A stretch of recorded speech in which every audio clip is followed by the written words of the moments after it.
de él le escarnecían diciendo: Salve, rey de los judíos. Y escupiéndole, tomaban la caña y le golpeaban en la cabeza. Después de haber escarnecido, le quitaron el manto, le pusieron sus vestidos y le llevaron para crucificarle. Cuando salían, hallaron a un hombre de Cirene que se llamaba Simón, y obligaron a que llevase la cruz. Y cuando llegaron a un lugar llamado Gólgota, que significa lugar de la calavera, le dieron a beber vinagre mezclado con hiel, pero después de haberlo probado, no quiso beberlo. Cuando lo hubieran crucificado, repartieron entre sí sus vestidos, echando suertes, para que se cumpliese lo dicho por el profeta: partieron entre sí mis vestidos, y sobre mi ropa echaron suertes. Sentado le guardaban allí, y pusieron sobre su cabeza su causa escrita: Este es Jesús, el Rey de los judíos. Entonces crucificaron con él a dos ladrones, uno a la derecha y el otro a la izquierda. Y los que pasaban le injuriaban meneando la cabeza y diciendo: Tú que derribas el templo y en 3 días lo reedificas, sálvate a ti mismo. Si eres hijo de Dios, desciende de la cruz. De esta manera también los principales sacerdotes, escarneciéndole con los escribas y los fariseos y los ancianos, decían: A otro salvó, a sí mismo no se puede salvar. Si es el Rey de Israel, descienda ahora a la cruz y creeremos en él. Confío en Dios, líbrele ahora si le quiere, porque ha dicho: soy hijo de Dios. Lo mismo le injuriaban también los ladrones que estaban crucificados con él. Y desde la hora sexta hubo tinieblas sobre toda la tierra hasta la hora novena. Cerca de la hora novena, Jesús clamó a gran voz, diciendo: Elí, Elí, lama sabactani. Esto es: Dios mío, ¿por qué me has desamparado? Algunos de los que estaban allí decían, al oírlo: a Elías llama a este. Y al instante, corriendo uno de ellos, tomó una esponja y la empapó de vinagre y poniéndola en una caña le dio de beber. Pero los otros decían: deja, veamos si viene Elías a librarle. Mas Jesús, habiendo otra vez clamado a gran voz, entregó el espíritu. Y aquí el velo del templo se rasgó en dos, de arriba abajo, y la tierra tembló, y las rocas se partieron, y se abrieron los sepulcros, y muchos cuerpos de los santos que habían dormido se levantaron. En otras versiones del Evangelio dice: consumado es, y entregó el espíritu. Saben que en seminarios teológicos o institutos bíblicos, este puro capítulo de la crucifixión basta para todo un semestre y me quedo corto. Pero yo voy a hacer énfasis en dos partes de esta narración, y una de ellas es: Dios mío, ¿por qué me has abandonado? En otras versiones dice: ¿por qué me has desamparado? Y la otra palabra es: consumado es, y entregó el espíritu. Cuando Jesús dijo: ¿por qué me has desamparado?, pues nos suena el hecho sumamente lógico y literal, porque estaba crucificado y estaba sufriendo.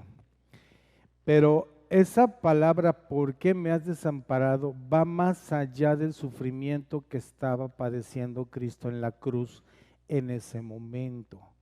Va mucho más allá, es mucho más relevante. Acompáñenme por favor a Isaías capítulo 53.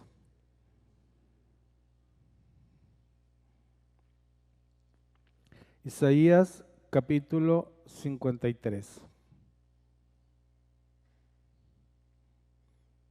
Y vamos a leer desde el versículo 1. ¿Quién ha creído a nuestro mensaje y a quién se le ha revelado el brazo del Señor? Creció en su presencia como vástago tierno, como raíz de tierra seca, no había en él belleza ni majestad alguna. Su aspecto no era atractivo y nada en su apariencia lo hacía deseable. Despreciado y rechazado por los hombres, varón de dolores, habituado al sufrimiento, todos evitaban mirarlo. Fue despreciado y no lo estimamos. Ciertamente Él cargó con nuestras enfermedades y soportó nuestros dolores, pero nosotros le consideramos herido, golpeado por Dios y humillado. Él fue traspasado por nuestras rebeliones y molido por nuestras iniquidades. Sobre él recayó el castigo, precio de nuestra paz, y gracias a sus heridas fuimos sanados. Todos andábamos perdidos como ovejas, cada uno seguía su propio camino, pero el Señor hizo recaer sobre él la iniquidad de todos nosotros. Maltratado y humillado, ni siquiera abrió su boca, como cordero fue llevado al matadero, como oveja que enmudece ante su trasquilador, ni siquiera abrió la boca. Después de aprenderlo y juzgarlo, le dieron muerte. Nadie se preocupó por su descendencia, fue arrancado de la tierra de los vivientes y golpeado por la rebelión de mi pueblo. Se le asignó un sepulcro con los malvados y con los ricos fue su muerte. Aunque no cometió violencia alguna, ni hubo engaño en su boca, pero el Señor quiso quebrantarlo y hacerlo sufrir. Y como él ofreció su vida para obtener el perdón de pecados, verá su descendencia, prolongará sus días y llevará a cabo la voluntad del Señor. Después de su sufrimiento, verá la luz y quedará satisfecho. Por su conocimiento, mi siervo justo justificará a muchos y cargará con las iniquidades de ellos. Por lo tanto, le dará un puesto entre los grandes y repartirá el botín de los fuertes, porque derramó su vida hasta la muerte y fue contado entre los transgresores, cargó con el pecado de muchos e intercedió por los transgresores. En la cruz, Jesús clamó no solo porque me has abandonado por el sufrimiento o el dolor, clamó porque el peso de la ira de Dios cayó sobre él. Y ni usted ni yo, hermanos, estoy completamente seguro, tenemos la menor idea de lo que es la ira de Dios. No lo sabemos. Dios guarde, diría mi palomilla, Dios guarde. No tenemos la más mínima idea de lo que es la ira de Dios. Pero la ira de Dios que le correspondía a usted y a mí por nuestros pecados cayó sobre él. Y no solo la ira, esa ira encendida, ese furor de nuestro Dios que yo no me quiero imaginar, porque tenemos ejemplo donde fue manifestada la ira de Dios en Sodoma y Gomorra. ¿Y qué pasó en ese lugar? O sea, yo no me quiero imaginar lo que es estar ante la ira de Dios o estar recibiendo la ira de Dios, pero Jesús lo estaba recibiendo. Y no solo estaba recibiendo la ira de Dios, sino que Él, siendo Dios, porque desde antes de la fundación del mundo, Jesús es la tercera persona de la Trinidad, Él ya existía, ya era Dios, consubstancial al Padre, igual al Padre, junto con Él.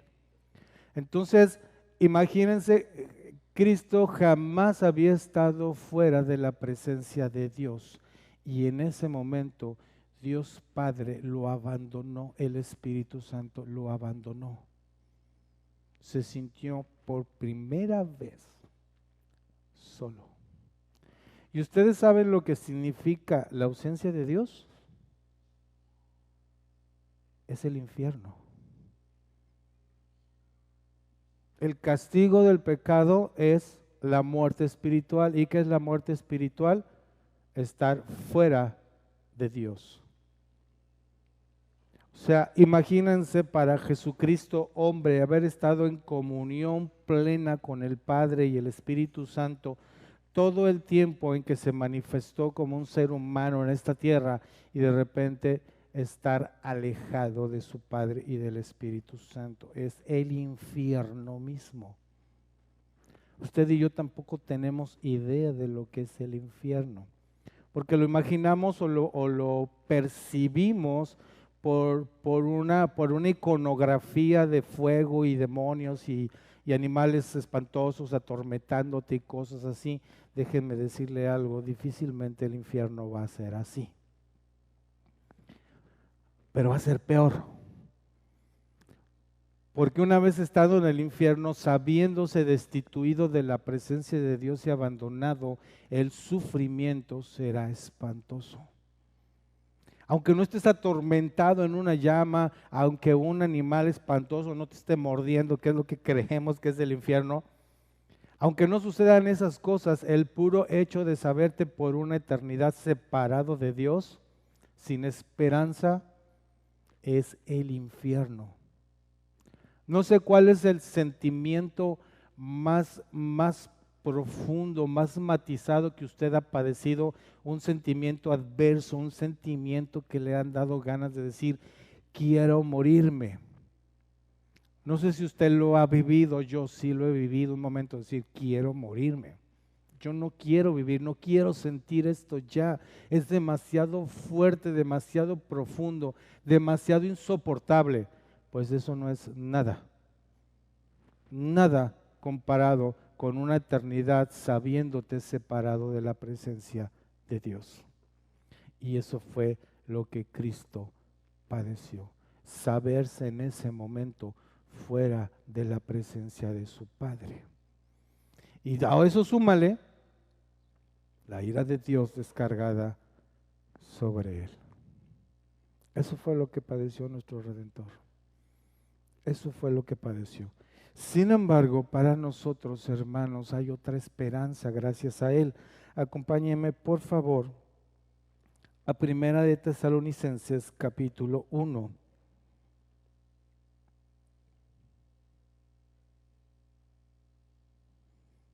Primera carta a los Tesalonicenses, capítulo 1.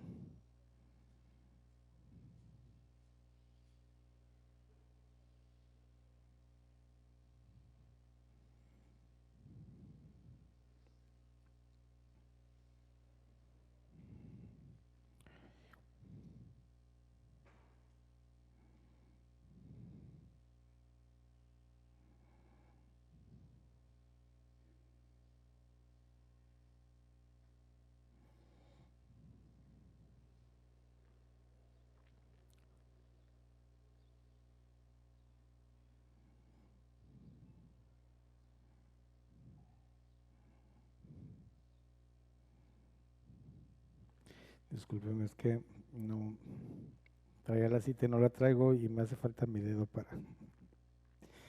para escribir bien, pero ahí voy, ¿eh? No se me desespere.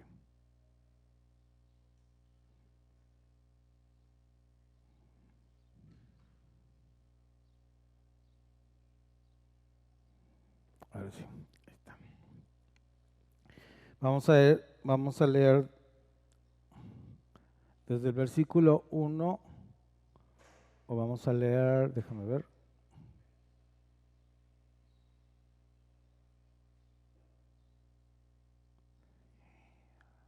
Ay, Dios.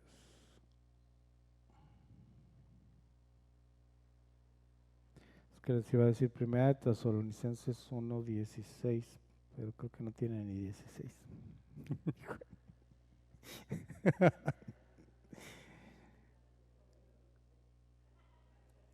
Ay, Dios.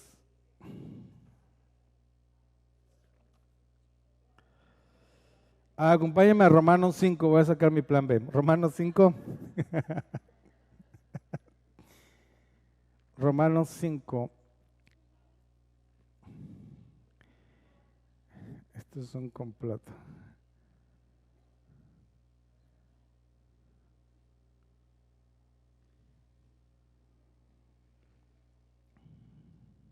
Ya. Es Primera de Pedro, ya. Primera de Pedro. De plano estoy novateando, ¿verdad?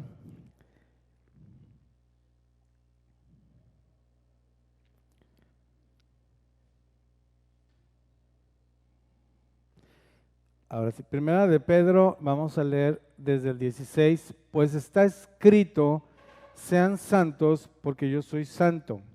Ya que invocan como Padre al que juzga con imparcialidad las obras de cada uno, vivan con temor reverente mientras sean peregrinos en este mundo. Como bien saben, ustedes fueron rescatados de la vida absurda que heredaron de sus antepasados. El precio de su rescate no se pagó con cosas perecederas como el oro o la plata, sino con la preciosa sangre de Cristo, como de un cordero sin mancha y sin defecto.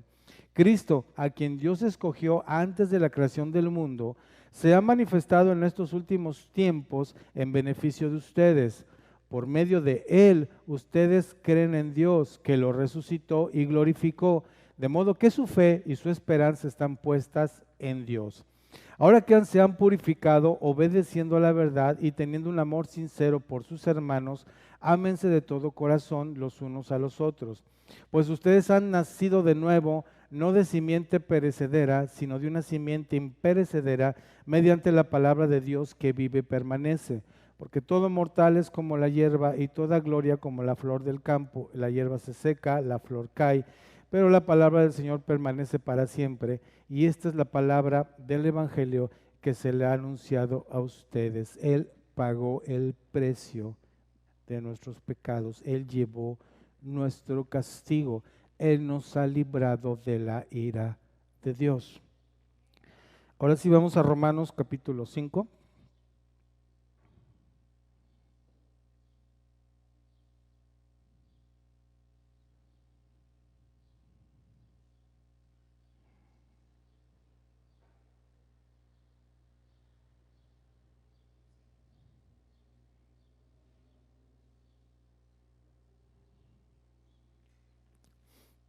Romanos, carta a los Romanos capítulo 5.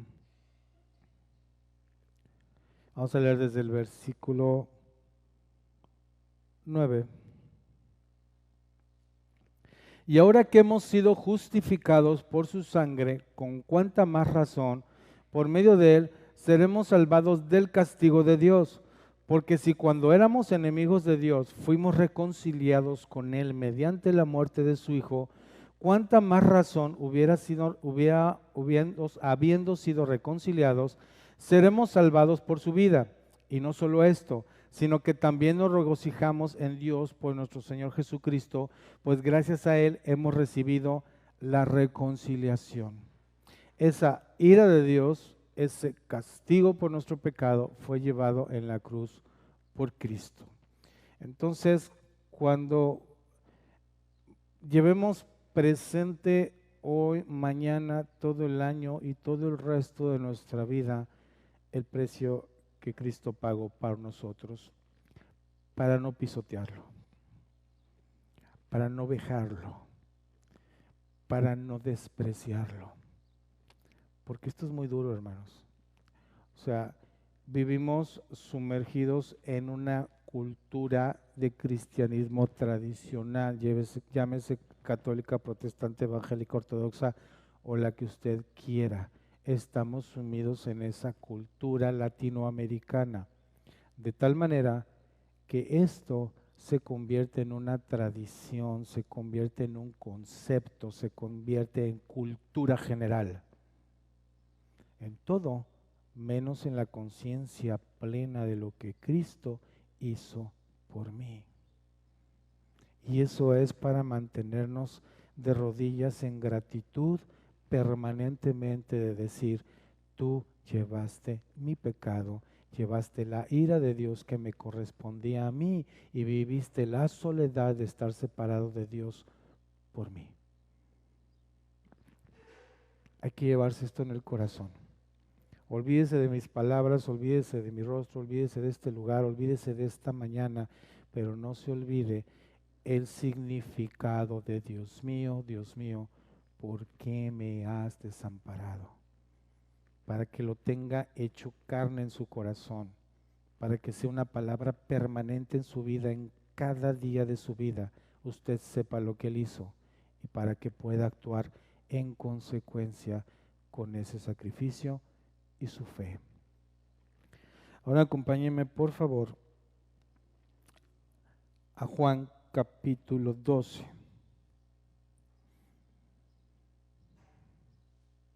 Juan capítulo 12. Y vamos a leer desde el versículo 23.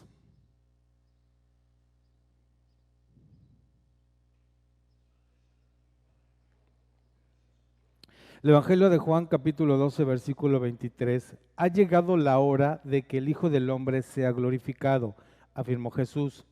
Les aseguró que si la semilla de trigo no cae en tierra y muere, se queda solo. Pero si muere, produce mucho fruto. El que ama su vida la pierde, en cambio el que aborrece su vida en este mundo la conserva para la vida eterna. Quien quiera servirme debe seguirme, y donde yo esté, allí también estará mi siervo, a quien me sirva, mi Padre le honrará. Cuando Jesús en la cruz dijo consumado es, y vamos a leer lo que significa consumado. ¿Qué significa la palabra consumado y qué acepción o connotación tiene en el griego en el cual fue escrito? ¿Cuál es el significado de consumado es? La Biblia del Estudio Spurgeon lo explica de la siguiente manera. Consumado es, solamente hay una palabra en griego para estas palabras. Sin embargo, para traducirlas al inglés necesitamos 3 palabras. Es como un océano de significado en tan solo una gota de lenguaje. Jesús se convirtió en el último sacrificio por nuestros pecados. La palabra consumado viene del griego telestai, que quiere decir pagado en su totalidad. Este término es utilizado en términos de contaduría, indicando el pago de una cuenta. La singularidad de cómo se escribió indica en pretérito que ya se terminó una acción, pero que también continúa siendo. Y esta es la esencia de lo que Cristo vino a hacer. Él vino a terminar o a consumar la salvación de Dios en nosotros. Él vino a pagarlo todo por nosotros, toda nuestra deuda y todos nuestros pecados, y lo sigue haciendo todos los días. A mí me parece muy interesante que cuando Cristo, segundos antes de entregar el Espíritu, es decir, antes de morir, dijo, consumado es. Y yo me pregunté, ¿qué no faltaba la resurrección para que todo estuviera consumado? Digo, es una pregunta válida, no sé si usted se la ha hecho, yo sí me la he hecho. ¿Por qué cuando murió dijo consumado y no cuando resucitó? Si todavía faltaba la resurrección, a nuestro parecer, a nuestra teología, para que todo estuviera completo. ¿Usted percibe las cosas así? Yo así las percibía. En la resurrección quedó ya todo amarrado, pero no quedó en la muerte, no en la resurrección. Se consumó en la muerte, no en la resurrección. ¿Por qué? Es una pregunta que me empecé a hacer. ¿Por qué se consumó en la muerte y no en la resurrección? Yo les voy a decir por qué. Porque en la muerte quedó saldado, pagado, hecho todo. La resurrección es únicamente la manifestación del poder de lo que ya fue consumado. En la muerte quedó todo pagado y al quedar pagado somos libres de la muerte. Al ser libres de la muerte, Jesús puede resucitar porque ya la muerte no tiene dominio sobre él. Ahí fue donde se consumó, en la muerte. Queda pagado, punto. El poder de la muerte ya no la tiene sobre nosotros, entonces yo puedo resucitar. Y así como Cristo puede resucitar, nosotros podemos resucitar en Él. ¿Se imaginan esto? Por eso dice, nos hizo renacer en Cristo, en la cruz. Nos hizo renacer no de una simiente corruptible, es decir, no en este cuerpo y sangre que es corruptible y que muere, sino en una simiente no corruptible que proviene de Dios. En Cristo estamos juntamente resucitados. Pero para resucitar, ¿qué se necesita? Morir. Usted y yo no podemos resucitar, renacer en una simiente incorruptible si no morimos primero. Y no me estoy refiriendo a morir de carne y sangre. No me estoy refiriendo a eso. Tenemos que morir a nosotros. Para poder renacer, tenemos que morir juntamente con Cristo. Y esto se hace en fe. Es que hermanos, miren, no es nada más, yo tengo fe en la resurrección de Cristo, tengo fe en que Cristo murió por mis pecados, entonces soy salvo, voy al cielo. Sí, nos falta algo, morir. No puedes resucitar si no mueres. Si la semilla no cae en la tierra y muere, no puede dar fruto. O sea, nada, absolutamente nada de lo que usted y yo somos es corregible, renovable o mejorable. No sirve. Es pecaminoso y no sirve. No se sienta mal por lo que le estoy diciendo. ¿Y por qué se lo digo? Porque yo me sentí muy mal cuando lo entendí. O sea, yo creía que Dios me iba a mejorar, que Dios iba a ser una mejor versión de mí, y estaba completamente equivocado. No hay nada que mejorar en mí. Miren, a los que les gusta la restauración, a mí me gusta la restauración. Yo veo una cosa tirada vieja y para la basura y la agarro y la quiero arreglar. A mí me gusta restaurar las cosas y a veces sí me quedan, ciertas cosas me quedan bien chidas. Pero yo les voy a decir un absurdo que vi un día en un programa de bienes raíces ahí en Estados Unidos. Ya ven que en Estados Unidos construyen mucho con madera, usan ese tipo de materiales que aquí casi no se usa. Estado si es de obra así como esta, pero ahí usan mucho la madera. Entonces llegan dos divos de las bienes raíces, ahí en su programa de reality, y ven una casa vieja, pero vieja, pero vieja. Ah, no, sí, es del siglo, quién sabe qué. Ah, no, sí, hay posibilidades. Oh, sí, mira los dinteles. Ah, sí, la ubicación. Y guau, guau, guau. A la hora que la empiezan a restaurar, es ridículo, todo está polillado, todo está gacho, todo está feo. Según ellos la restauran, acaban tirando todo y volviéndolo a hacer, y según él, la restauraron. La mentira más grande del mundo que he visto de esos tipos, decir que restauraron una vivienda de quién sabe qué siglo. O sea, si los puros pilotes y toda la estructura está podrida, polillada, pues tienes que tirar todo. Pero según ellos, la restauraron. Bueno, así se me figura la vida de los creyentes. Queremos que Dios nos restaure, nos componga y nos mejore cuando está totalmente apolillado, podrido e inservible. No sirve nada. La única solución es tirarla y levantar algo nuevo. ¿Y saben qué es eso nuevo? Nosotros renaciendo en una nueva naturaleza. Cristo en mí, yo en Cristo. Absolutamente nada de lo que hay en mí sirve para nada. Lo único es lo que Cristo dentro de mí expresa, hace y ejecuta. Es lo único que sirve. Entonces, cuando renacemos en una nueva naturaleza, pero con una vieja naturaleza que ahí está. Porque mentira que despertamos de repente y wow, no, ya, ¿quién? Ay, soy otro. Hay un montón de cosas que no cambian. Yo les puedo decir que cuando yo tuve la experiencia de un nuevo nacimiento, hubo cosas que de tajo así desperté y dije, ¿cómo era posible que yo fuera este tipo? Aborrezco todo esto.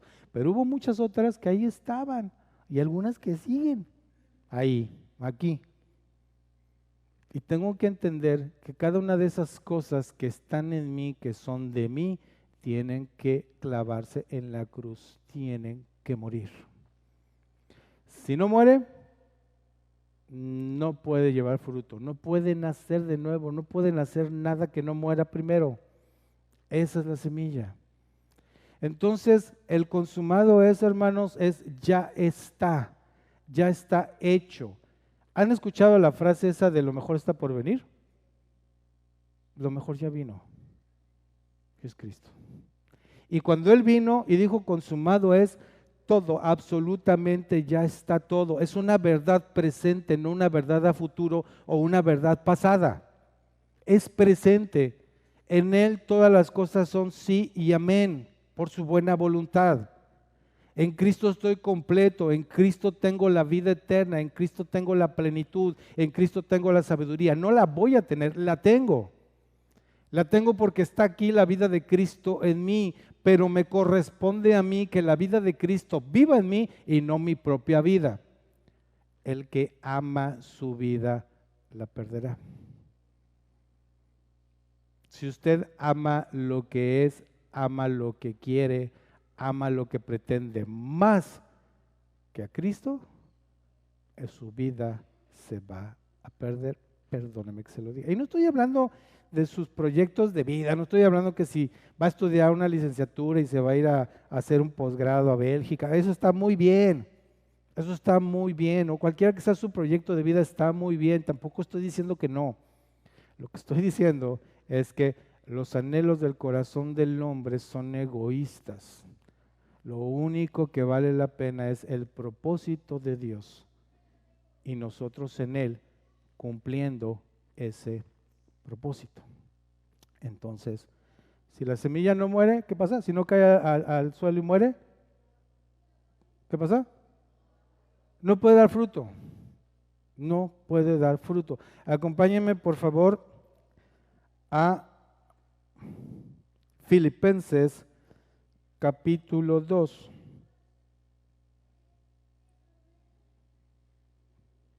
¿Qué andan prometiendo por ahí?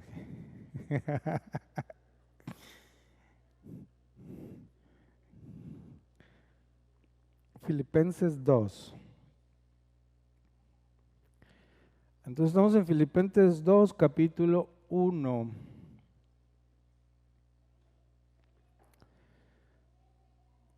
Carta a los Filipenses, capítulo 2, versículo 1.